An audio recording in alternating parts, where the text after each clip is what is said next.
wabarakatuh. Saya akan menjelaskan uji T-dependent. Uji T-dependent adalah salah satu jenis statistik parametrik yang digunakan untuk membandingkan rata-rata antar dua kelompok dari data yang saling berpasangan atau berhubungan, disebut juga sebagai paired test atau uji T yang saling berpasangan.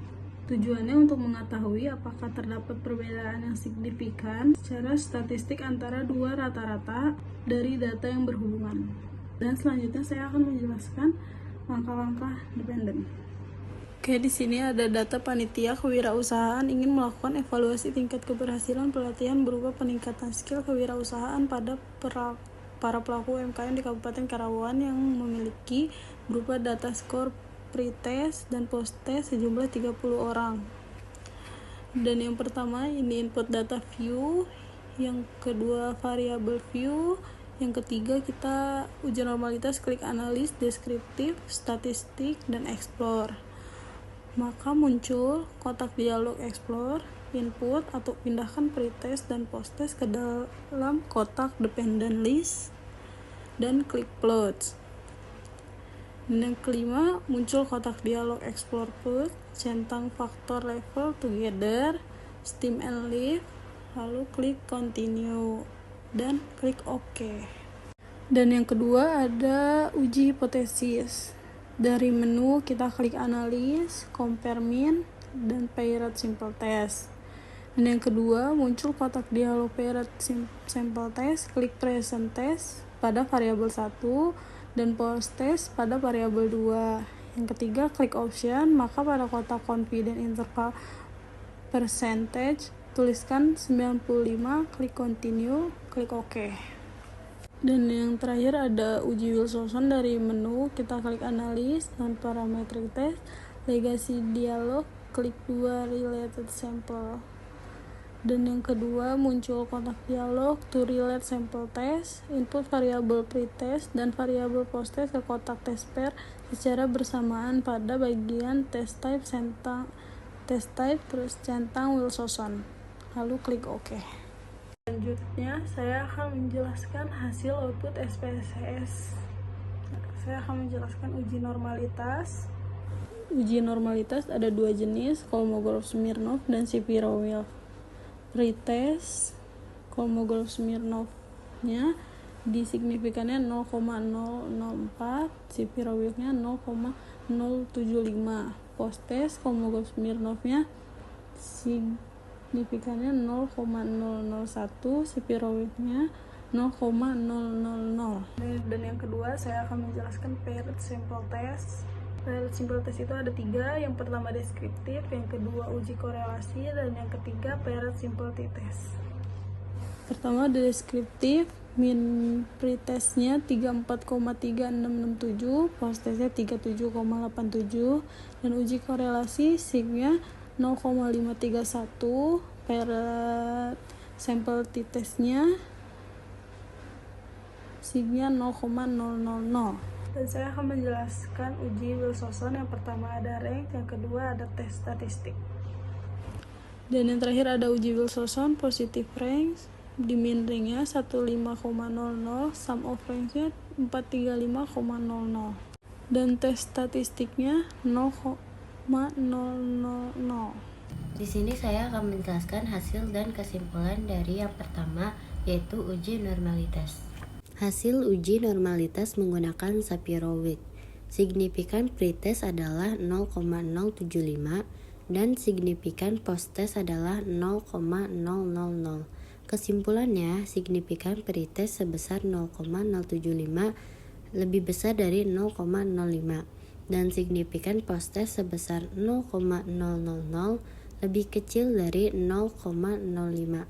Sehingga disimpulkan skor pretest berdistribusi normal dan skor post-test berdistribusi tidak normal. Dengan demikian, persyaratan untuk uji paired t-test belum terpenuhi. Selanjutnya dilakukan langkah-langkah uji Wilson. Kedua, hasil dan kesimpulan dari paired sample test yang terdiri dari analisis deskriptif, uji korelasi, dan sampel paired t-test. Yang pertama, analisis deskriptif. Rata pretest sebesar 34,36, sedangkan rata post-test sebesar 37,87. Sehingga kesimpulannya secara deskriptif terdapat perbedaan rata skill wirausaha antara pretest dengan hasil post-test. Kedua, uji korelasi. Berdasarkan pretest dan post-test diketahui bahwa nilai koefisien korelasi sebesar 0,119 dengan nilai signifikan 0,531. Karena nilai signifikan lebih kecil dari 0,05, maka dapat dikatakan bahwa ada hubungan antara variabel pretest dan variabel post-test. Yang ketiga, hasil paired sample t-test. Berdasarkan tabel output diketahui nilai signifikan two-tailed sebesar 0,000, lebih kecil dari 0,05, maka HO diterima dan HA ditolak, sehingga dapat disimpulkan bahwa tidak terdapat perbedaan rata antara hasil belajar pretest dan post-test. Artinya tidak terdapat pengaruh pelatihan kewirausahaan dalam meningkatkan skill wirausaha pada pelaku UMKM. Selain membandingkan antara nilai sig dengan alfa, cara lainnya adalah membandingkan nilai T hitung dengan T tabel. Dan yang ketiga, hasil dan kesimpulan uji Wilson yang terdiri dari analisis rank dan tes statistik. Hasil analisis rank dapat disimpulkan rata negatif rank pretest dan posttest adalah 0, sedangkan rata positif rank pretest dan posttest adalah 29. Artinya 29 peserta pelatihan mengalami peningkatan skill wirausaha. Mean rank atau rata peningkatan tersebut sebesar 15,00, sedangkan jumlah ranking positif atau sum of ranks adalah 435,000. TS adalah kesamaan nilai pretest dan posttest. Nilai TS adalah 0, artinya bahwa tidak ada nilai yang sama antara pretest dan posttest. Hasil tes statistik berdasarkan tabel output diketahui nilai signifikan two-tailed sebesar 0,000, lebih kecil dari 0,05, maka HO diterima dan HA ditolak, sehingga dapat disimpulkan bahwa terdapat perbedaan rata antara hasil skor pretest dan posttest. Artinya terdapat pengaruh pelatihan kewirausahaan dalam meningkatkan skill wirausaha pada pelaku UMKM. Halo semuanya, kali ini kita akan membahas tentang uji T independen, yaitu uji statistik yang dipakai untuk membandingkan dua kelompok yang berbeda. Nah, di praktikum kali ini kami meneliti tentang omset penjualan nasi goreng di dua tempat usaha yang berbeda, yaitu gerobak dan ruko. Nah, di video kali ini kita akan menunjukkan gimana caranya input data ke SPSS. Langkah pertama, buka SPSS dan masukkan data ke dalam data view. Pastikan juga untuk mengecek variabel view, lalu sesuaikan nama variabel, jenis data, dan skala pengukurannya.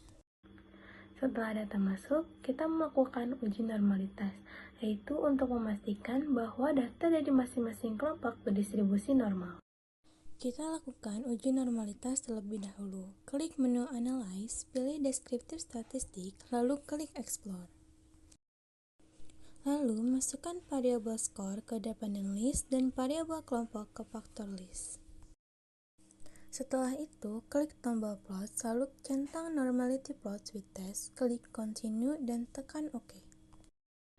Hasil output akan menampilkan tabel uji normalitas yang bisa dilihat di bagian Test of Normality. Setelah uji normalitas selesai, kita lanjutkan ke uji T independen. Kita masuk ke uji T independen. Klik Analyze, pilih Compartments, lalu klik Independent Sample T-Test. Masukkan variabel skor ke test variabel dan variabel kelompok ke grouping variabel.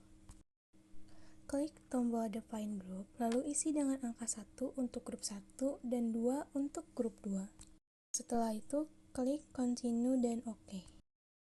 Hasil output akan keluar dan menampilkan tabel uji T. Nah, itu dia cara melakukan uji T independen di SPSS, mulai dari input data, uji normalitas sampai ke uji T independennya. Saya akan menjelaskan hasil dan kesimpulan uji T independen. Yang pertama, hasil kesimpulan uji normalitas. Hasil uji normalitas menggunakan Shapiro-Wilk.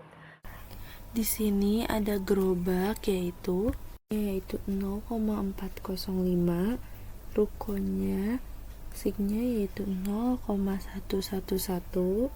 Kesimpulannya yaitu berdasarkan dari output Shapiro-Wilk, maka didapatkan nilai sig kelompok gerobak sebesar 0,405 dan sig kelompok ruko sebesar 0,11.